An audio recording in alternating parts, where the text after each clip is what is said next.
কি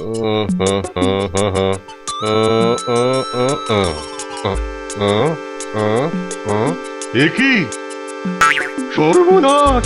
কি হলো? কি হলো? খারাপ কিছু দেখলেন? সবই কর্মফল আর কপাল দোষ। তার মানে? আরে গণনা করে কি দেখলেন সেটা বলবেন তো। কি আর বলবো? হ্যাঁ, গণনা করে যা দেখলাম তা তো মুখ দিয়ে আমার বাক্যি সরছে না। কি বলবো মহারাজ, গণনায় দেখলাম সামনের অমাবস্যায়। আরে বাবা, সামনের অমাবস্যায় বলে থেমে গেলেন কেন? সামনের অমাবস্যায় পৃথিবী একেবারে উল্টে যাওয়ার প্রবল সম্ভাবনা। হয়তো সব জায়গায় তেমন ক্ষতি হবে না, তবে এই কৃষ্ণনগরের ক্ষতির আশঙ্কা সবচেয়ে বেশি মহারাজ। হয়তো হয়তো ভূমিকম্পে মাটির তলায় চলে যাবে এই রাজ্য।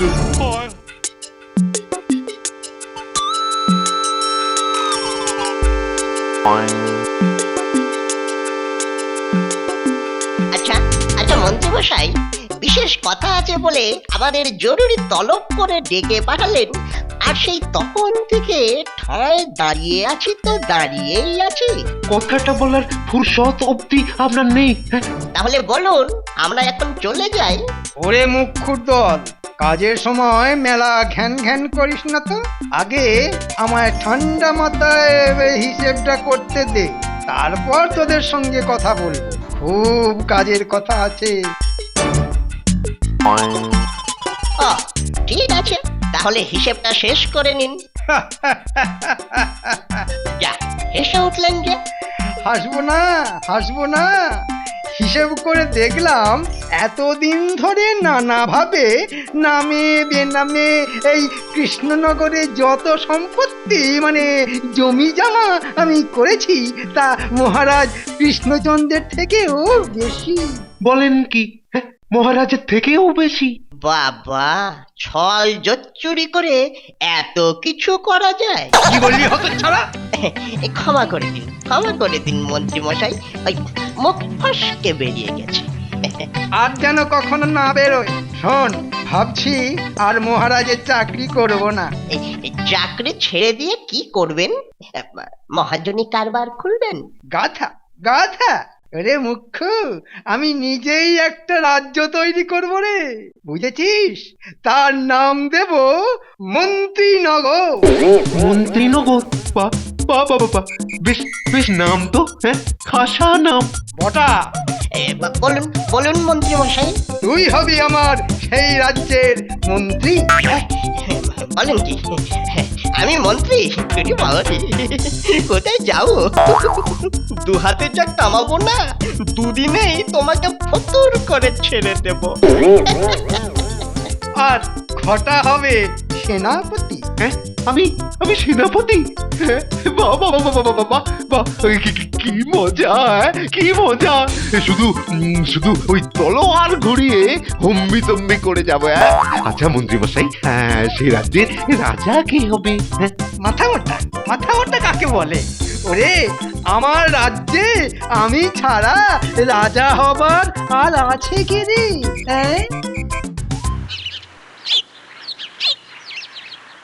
বাবা, জিনিসপত্রের কি দাম বেড়েছে! সবজি, আনাজ, মাছ, মাংস, যাতেই হাত দিতে যাও না কেন ছ্যাক করে যেন ছ্যাঁকা লাগে। মহারাজকে বলে এর একটা বিহিত করতে হবে দেখছি। তা দুজনের হাতেই তো গোটা মাছ ঝুলছে দেখছি, নিশ্চয়ই কোনো ব্যাপার আছে। কিরে, দুজনের হাতে এমন বড় সড়ো দুটো রুই, কি ব্যাপার রে? বাড়িতে কুটুম এসেছে নাকি ঘুর পথে দু পয়সা কামাই হয়েছে? আরে আরে, এতেই চমকে গেলে? এরপর যখন ওই পুরো বাজারটাই তুলে নিয়ে যাব, তখন কি করবে? বিড়মি খাবে? শিখিরে, পুরো বাজার তুলে নিয়ে যাবি? যাবই তো, আর কটা দিন অপেক্ষা করো। মুখ ফসকে কি সব বলছিস? মন্ত্রী মশাই, মন্ত্রী মশাই না পাঁচ কান করতে বারণ করে দিয়েছে। না গো, না গো গোপাল দাদা, ও এমনি এমনি বলছিল। তুমি আবার এসব কথা ধরো না কিন্তু। না ভেতরে কোনো রহস্য আছে। আরে দূর, তোদের মতো লোকেদের কথা কি ধরতে আছে রে? আমরা তাহলে বাড়ি যাই, বাড়ি গিয়ে কত কাজ, মাছ কাটা, তারপর মাছ ভাজা, তারপর মাছ রান্না করা, তার মধ্যে যদি আবার ওই হুট করে মন্ত্রী মশাই ডেকে পাঠান। দেখেছো আবার বাজে কথা। মন্ত্রী মশাই খামোকা আমাদের ডেকে পাঠাবেন কেন বলতো? বাড়ি চ বাড়ি চ। কাল সারা রাত জেগে তোর মনে হয় কেমন একটা পেট গরম হয়েছে না? পেট গরম হয়েছে। চ চ চ বাড়ি চ বাড়ি চ, পেট ঠান্ডা করবো তোমার, বাড়ি চলো।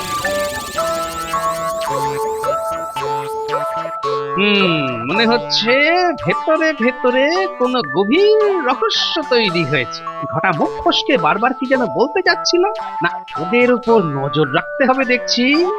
গুণের তো আর শেষ নেই বাছা ধনদের। কিরে, যা বললাম মনে থাকবে তো? হ্যাঁ হ্যাঁ, খুব মনে থাকবে। তাহলে যা, আজ থেকেই কাজে লেগে পড়। ঠিক আছে গোপাল দাদু। আর কোনো খবর পেলে সঙ্গে সঙ্গে জানাতে ভুলিস না।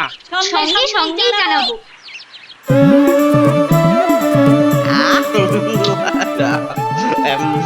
মাছটা যা খেতে না, অনেকদিন পর যাকে বলে কবজি ডুবিয়ে মাছের কালিয়া দিয়ে ভাত খাচ্ছি।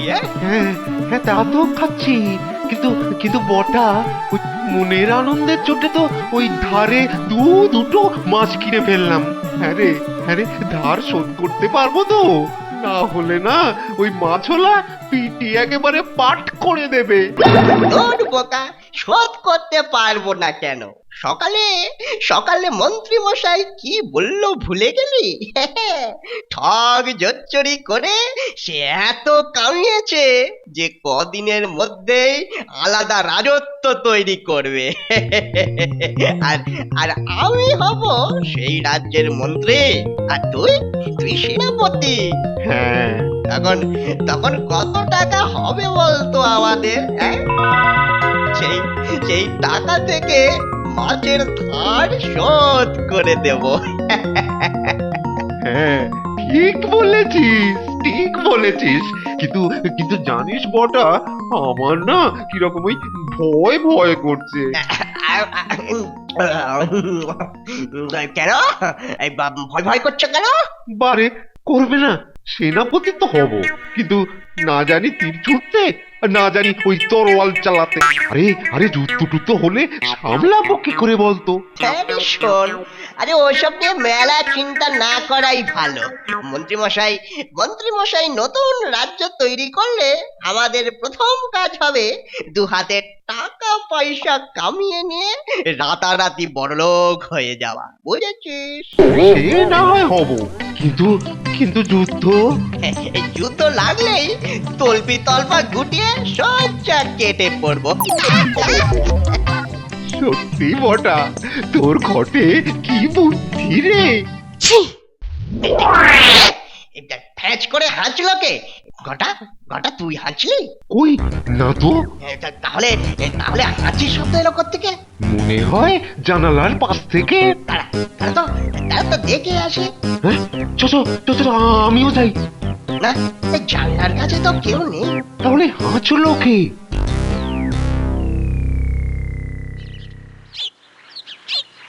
তাহলে সব কথা শুনলে তো? কান দিয়ে শুনলাম, হাড়ে হাড়ে বুঝলাম। ঠিক আছে, তোরা এখন যা। কিন্তু গোপাল দাদু, মন্ত্রী মশাই যদি সত্যি সত্যি আলাদা রাজ্য তৈরি করে? ওকে আলাদা রাজ্য তৈরি করাচ্ছি। শোন, এই কথা আবার কাউকে বলিসনি জানো? খেপেছো? নিশ্চিন্তে থাকো, কেউ জানবে না। ঠিক আছে, তোরা এখন যা। আমি একবার মহারাজের কাছ থেকে ঘুরে আসি।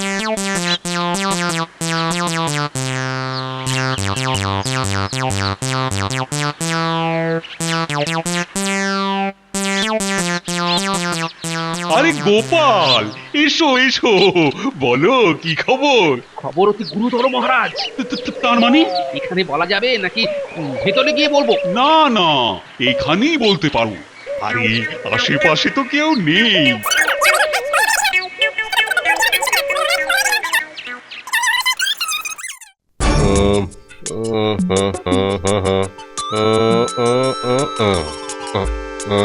এ কি সর্বনাশ! কি হলো? কি হলো? খারাপ কিছু দেখলেন? সবই কর্মফল আর কপাল দোষ। তার মানে আরে গণনা করে কি দেখলেন সেটা বলবেন তো। কি আর বলবো? হ্যাঁ, গণনা করে যা দেখলাম তা তো মুখ দিয়ে আমার বাক্যি সরছে না। কি বলবো মহারাজ, গণনায় দেখলাম সামনের অমাবস্যায়, আরে বাবা, সামনের অমাবস্যায় বলে থেমে গেলেন কেন? সামনের অমাবস্যায় পৃথিবী একেবারে উল্টে যাওয়ার প্রবল সম্ভাবনা। হয়তো সব জায়গায় তেমন ক্ষতি হবে না, তবে এই কৃষ্ণনগরের ক্ষতির আশঙ্কা সবচেয়ে বেশি মহারাজ। হয়তো হয়তো ভূমিকম্পে মাটির তলায় চলে যাবে এই রাজ্য। হায় হায় হায় হায়, কেন কেন হবে এত বড় ক্ষতি আমার সাধের এই কৃষ্ণনগরের? কেননা এই কৃষ্ণনগরের মাটির তলা দিয়েই তো কর্কট ক্রান্তি লেখা গেছে। তাই এই রাজ্যের সব কিছু একেবারে ওলট পালট হয়ে যাবে মহারাজ, ওলট পালট হয়ে যাবে। আচ্ছা আচ্ছা, কোনো কিছু করে কি অঘটনের হাত থেকে আমাদের সাধের রাজ্যটাকে রক্ষা করা যায় না? পুজো পাঠ হোম যজ্ঞ করে আমি যথাসাধ্য চেষ্টা করব, কিন্তু আমি কথা দিতে পারছি না। কি সর্বনাশ হয়ে যাচ্ছে মহারাজ। বলছি, কথাটা কি রাজ্যবাসীকে জানিয়ে দেব? না না মহারাজ, না না, সেটা করতে যাবেন না। তাহলে সকলে ভয় পেয়ে কৃষ্ণনগর ছেড়ে পালাতে শুরু করে দেবে। আমি কিন্তু মন্ত্রী মশাইয়ের সাথে একমত। মরতে হলে সকলে মিলে এই কৃষ্ণনগরের মাটি কামড়েই মরব। কৃষ্ণনগরের মাটি কামড়ে মরতে আমার ভারী বয়েই গেছে। কাউকে জানাতে যে না করেছি, তার কারণ অবশ্য অন্য। সে তো ঠিকই মহারাজ, গোপাল তো ঠিক কথাই বলেছে। তাহলে পুজো পাঠ হোম যজ্ঞের আয়োজন হোক, দেখা যাক এসব করে বিপদকে আটকানো যায় কিনা। ওহ, এই জন্যই বলে কপাল। এই কপালটা না আমায় ফাটিয়ে দেখতে ইচ্ছে করছে। কিছু না কিছু করতে গেলেই গোপাল হতচ্ছাড়া এসে দেখা দেবে। আর এবার গুছিয়ে একটা কিছু করব ভাবলাম। কি মন্ত্রী মশাই, এত এত জরুরি তলব কেন? সর্বনাশ হয়ে গেছে রে, সর্বনাশ হয়ে গেছে। কেন, কি হলো আবার? রাজ্যতীশী গণনা করে দেখেছে যে সামনের অমাবস্যায় ভূমিকম্পের ফলে কৃষ্ণনগর মাটির তলায় চলে যাবে। তার মানে তো আপনার আলাদা রাজ্য তৈরি করার আশা তো মাটি। শোন, এত সহজে আমি সবকিছু মাটি হতে দেব না, দেব না। কি করবেন? আমার মাথায় একটা মতলব এসেছে। যত তাড়াতাড়ি সম্ভব আমার জমি জমা সব বিক্রি করে দেব। নে, যত তাড়াতাড়ি সম্ভব জমির খদ্দের দেখতে শুরু করে দে। খুব কম দামে জমি ছেড়ে দেব। তারপর সব টাকা করে নিয়ে দূরে অন্য কোথাও চলে যাব। সেখানে গিয়ে না হয় নতুন কোনো রাজ্য কিংবা বড় সড়ো কোনো জমিদারি খুলে বসবো। আর আমাদের কি হবে? আরে তোদেরও কি ফেলে দেব নাকি আমি? তোরাও যাবি আমার সঙ্গে। কিন্তু মন্ত্রী মশাই, রাজ্যতীশীর গণনার ফল সকলেই তো জেনে যাবে। তখন আর কেউ কি জমি কিনতে চাইবে? বোকা, কেউ জানবে না। মহারাজকে এই খারাপ খবরটা গোপন রাখতে বলেছি। তাহলে তো বেশ গুছিয়েই মাঠে নেমেছেন। ঠিক আছে, আজ থেকেই খদ্দের দেখতে শুরু করে দিচ্ছি। আর একটা কথা, যারা জমি কিনবে তাদের কিন্তু এই জমি কেনা বেচার খবরটা গোপন রাখতে বলবি। পক্ষীও যেন জানতে না পারে। ঠিক আছে। চ ঘটা, খদ্দের খুঁজতে বেরিয়ে পড়ি, বুঝলি? চ। চ।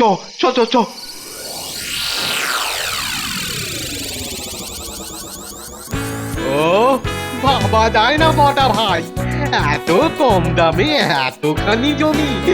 বাবা, আর টাকা দেবার সাথে সাথে হাতে হাতে জমির কাগজ! একেবারে ভাবতেই পারিনি যে জীবনে এতখানি জমির মালিক হব। তাহলে বল, তোর কতখানি উপকার করে দিলাম? হ্যাঁ, সে আর বলতে। তাহলে আমায় কিছু দিবি তো? এই নাও।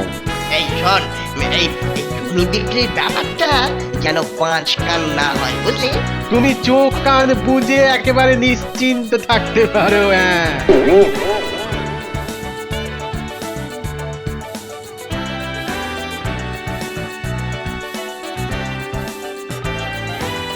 আর একজন খদ্দেরকে নিয়ে এলাম।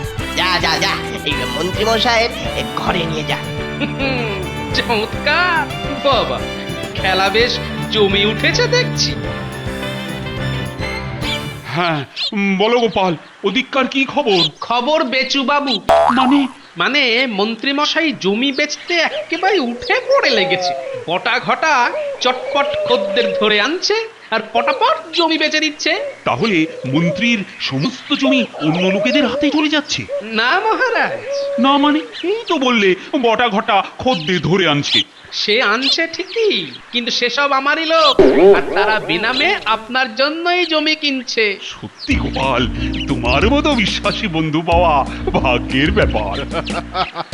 তাহলে তাহলে ওষুধে ভালো কাজ হয়েছে, কি বলো? হ্যাঁ, হবে না হুসেন রাজ্যোতিষী, আপনার সাথে ওই যত খিটিমিটি থাকুক না কেন, আপনার গণনাকে কিন্তু মন্ত্রী মশাই ধ্রুব সত্যি বলে মনে করে। ধ্রুব সত্যি? এবারে বুঝবে, এবার বুঝবে ঠেলার নাম বাবাজি কাকে বলে। বুঝলি বটা, কাল অমাবস্যার আগেই যে আমার সব জমি বিক্রি হয়ে যাবে, এ কিন্তু আমি স্বপ্নেও ভাবতে পারিনি, বুঝেছিস? এই কি রকম সব শাসালো খদ্দের ধরে এনেছিলাম বলুন? আর কলে পড়ে কি রকম জলের দামে জমিগুলো ছেড়ে দিলাম সেটা বল।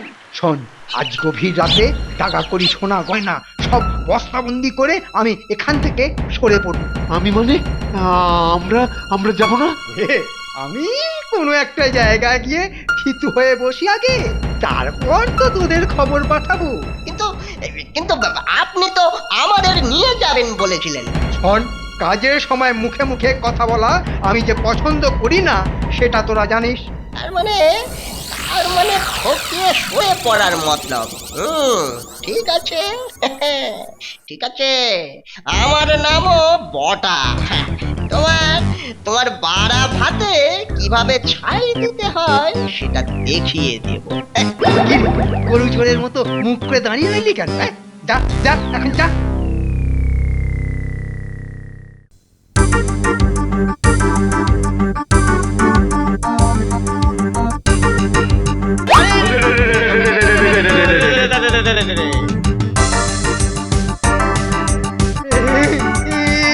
এই সব বাজি বদমাইশের দল আমার উপর ডাকাতি। জানিস আমি কে? সব কটাকে না, সব কটাকে। এ বেটা, বেশি চেঁচামেচি না করে এখন অজ্ঞান হয়ে থাক। একেই বলে যেমন কুকুর তেমন মুগুর। আরে রে রে রে রে রে রে রে। ওরে ওরে বাবা রে, এ তো আসল ডাকাত। না বাপ, একটু ভুল হলো যে, আমরা ডাকাতি করতে আসিনি। গোপাল দাদা, এবার চলো বাপু, কদিন কারাগারের ভাত খেয়ে আসবে।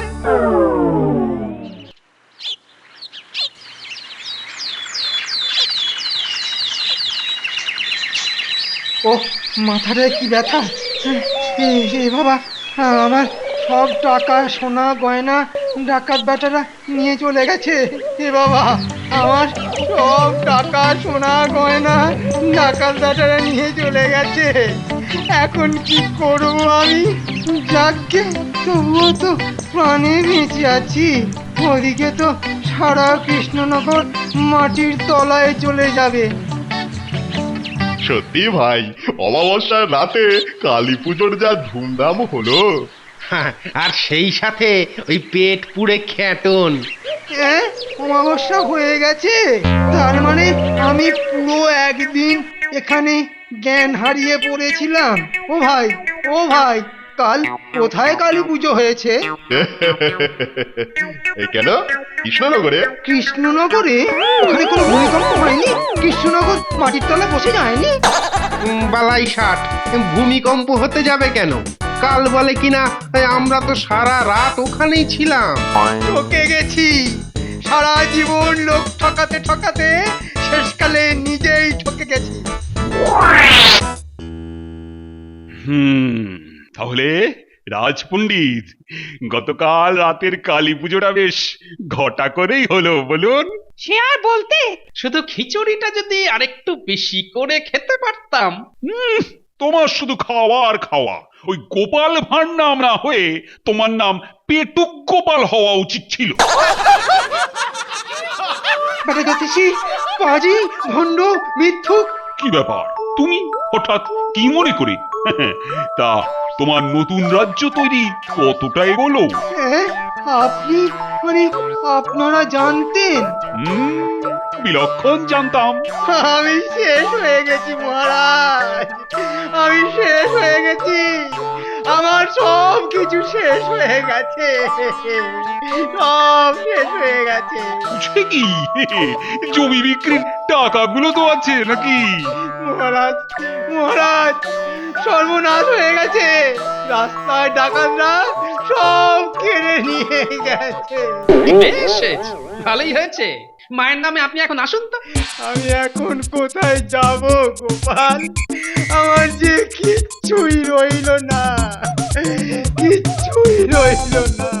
আচ্ছা, কোথাও যেতে হবে না। এই নিন মায়ের প্রসাদ খান। প্রসাদ? হ্যাঁ, প্রসাদ। আপনার পয়সাতেই তো তৈরি, রাজ্য শুদ্ধ লোক খেয়েছে, এবার আপনিও খান। তুমি তাহলে সেই ডাকাত? বিচার চাই, বিচার চাই মহারাজ, বিচার চাই, গোপালের বিচার চাই, ওই বেটা সবের মূলে। তাহলে তো তোমাকেও কারাগারে পাঠাতে হয়। আমাকে আর আমার প্রজাদের ঠকিয়ে তুমি রাজা হবার স্বপ্ন দেখেছিলে। হ্যাঁ, যাও যাও যাও যাও, দূর হয়ে যাও আমার সামনে থেকে, দূর হয়ে যাও। আমায় আমায় ক্ষমা করে দিন মহারাজ, আমি তো আপনার মন্ত্রী ছিলাম মহারাজ, অন্তত সেই চাকরিটা ফিরিয়ে দিন মহারাজ। চাকরি? হ্যাঁ, তা একটা পেতে পারো, তবে মন্ত্রীর নয়। তাহলে কিসের? আগে ওই মহারাজের পাখাওয়ালাটা কদিন ধরেই কামাই করছে। জানা, ওই মহারাজের পেছনে গিয়ে পাখা নেড়ে মহারাজকে বাতাস করুন। মহারাজ? হ্যাঁ, তাই করগে যাও। যাই যাই, বিক্রি তো হয়েই গেছি, এখন খেয়ে পরে বেঁচে থাকতে হবে তো। হায়রে আমার পোড়া কপাল, হতে চাইলাম রাজা, হয়ে গেলাম পাখাওয়ালা। একেই বলে যেমন কর্ম তেমন ফল। আর আমি বলি, সত্যে সার্থম সমাচারে।